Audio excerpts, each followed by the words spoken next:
Welcome to the Deep Dive. We unpack compelling ideas, hoping to give you, well, maybe a bit of a shortcut to being well informed. Today, we're tackling something many of us really grapple with, getting fluent in English. You probably heard the usual advice, right? Endless grammar rules, memorizing stacks of words, those painstaking drills.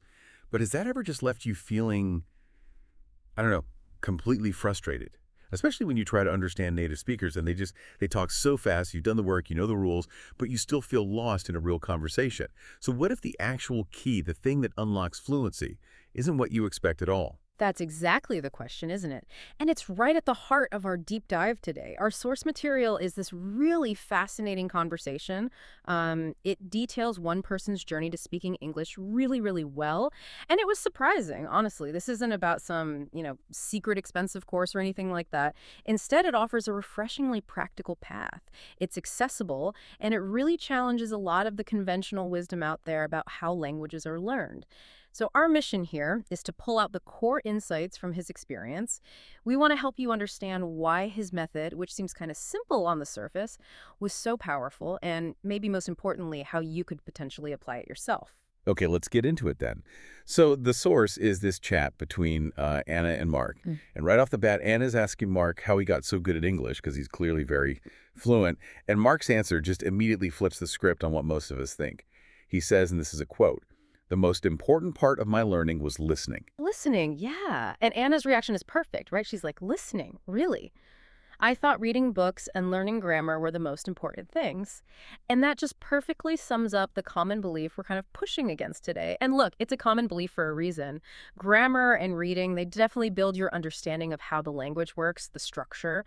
But for actual fluency, speaking and understanding in real time, they often don't train your ear for the speed and the rhythm. And the sheer unpredictability of a live conversation, that's the wall so many people hit. Right, that wall. And that's exactly where Mark's approach was different. So it's less about knowing the rules on paper and more about connecting with how the language actually sounds in the wild. But Mark didn't start there. Before finding this, he had the same frustrations, the ones you might be feeling right now. He used to think, if I just memorize enough words, nail the grammar rules, I'll get good at English. Classic approach. But then he'd try talking with native speakers, and he just couldn't understand them. Too fast, pronunciation felt different. That feeling of being lost, even when you technically know the words. I think a lot of us know that one. Yeah, absolutely. And it makes you wonder, why does that disconnect happen? Mark realized that just knowing the rules, knowing the vocabulary, it wasn't enough to actually navigate a real fast-paced conversation. So he made a really crucial pivot. He decided, okay, change the method completely, and he started listening every single day. Didn't wait to perfect his grammar first, he just jumped in. Immersed himself in English stuff, songs, podcasts, movies, whatever, even simple conversations. That really does sound counterintuitive for a lot of learners. Just listen. Yeah. But how does listening, especially if you don't understand much at first, actually make you speak better? That feels like a pretty big leap. It does, doesn't it? Mark says himself at the beginning, he didn't get much, maybe like 20% of the words. But crucially, he kept at it. He kept listening. And slowly, his brain just started to, recognize the sounds, the rhythm, the common phrases that kept popping up. Ah, so it's pattern recognition. Exactly. And he points out it wasn't boring because he chose things he actually liked. Music where he could maybe look up the lyrics later, movies with subtitles on at first. Sometimes he'd even repeat sentences out loud. So practicing listening and speaking together kind of naturally. Okay, that makes more sense. The enjoyment part is huge. It is. And if we zoom out a bit, Mark uses this really powerful analogy. He says, listening is like the foundation of a house.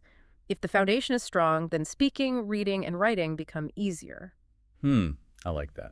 It highlights that listening isn't just, one skill alongside others. It's the bedrock. It's the input that fuels everything else. And this isn't just about consciously hearing words.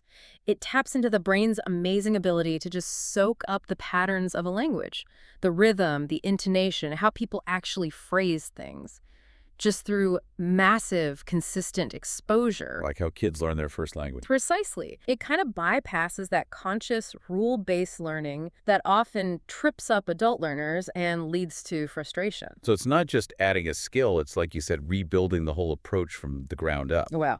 And the progress he describes is pretty remarkable. After about, 3 months of daily listening? Yeah, about 3 months. He noticed a big change. He could understand short conversations much now.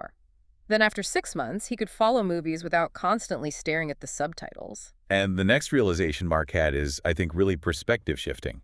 He saw that all this consistent listening was improving his speaking automatically. Automatically, Uh, how so? Because when you're listening that much, you're absorbing pronunciation, intonation, natural expressions, all without sitting down to memorize them explicitly. so it just sort of seeps in. Exactly. It challenges that whole idea that speaking only comes from, active grammar study and drilling vocabulary. Instead, it suggests speaking is really an output that flows naturally from massive, consistent, and crucially enjoyable listening input. Okay, but what about that common frustration? Yeah. What if you're listening and you just don't understand most of it? It feels pointless sometimes. Right. And Mark addresses that directly. He's very reassuring about it. He says, no, don't stop. Just keep listening. It's okay if you don't understand everything. Your brain is smart. It will start picking up the patterns naturally over time. He really emphasizes this. Listening is not about understanding every single word. That's not the goal initially. So what is the goal then? It's about getting the general idea, he says, and training your ears. Just getting used to the sounds, the flow. That makes so much sense. Building that auditory recognition almost subconsciously. And he offers some really practical tips too, based on what works for him, things you can actually do. Yeah, very practical. First, listen every day. Consistency is key, even if it's just for, say, 15 minutes. Mm-hmm. Small chunks count. Second, choose stuff you actually enjoy. Stories, songs, podcasts, whatever genuinely interests you. Makes it sustainable. Absolutely vital. Third, try repeating what you hear sometimes. Imitate the speakers. Get your mouth moving too. That active element helps. And finally, maybe the hardest part, don't give up. Keep going.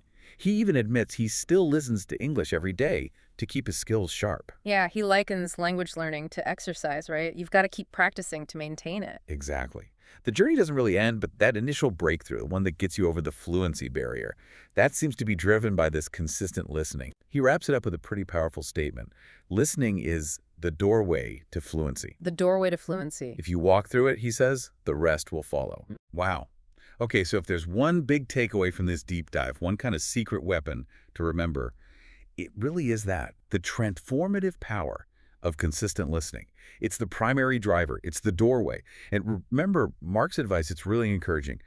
Listening is not about understanding every single word. Right. Don't get hung up on that. Right. It's about getting the general idea and training your ears. Huh. So don't underestimate what even 15 minutes a day can do, as long as it's enjoyable listening. Yeah. Language learning, yeah, it's like exercise. It's a continuous practice, and every bit of consistent input really does make a difference. And, this listening first principle, it might actually reach beyond just learning English. Here's something to think about. How could this idea apply elsewhere in your life? This concept of immersing yourself in the real flow of something, a system, a skill, whatever, to understand its patterns naturally, even if you don't get it all at first.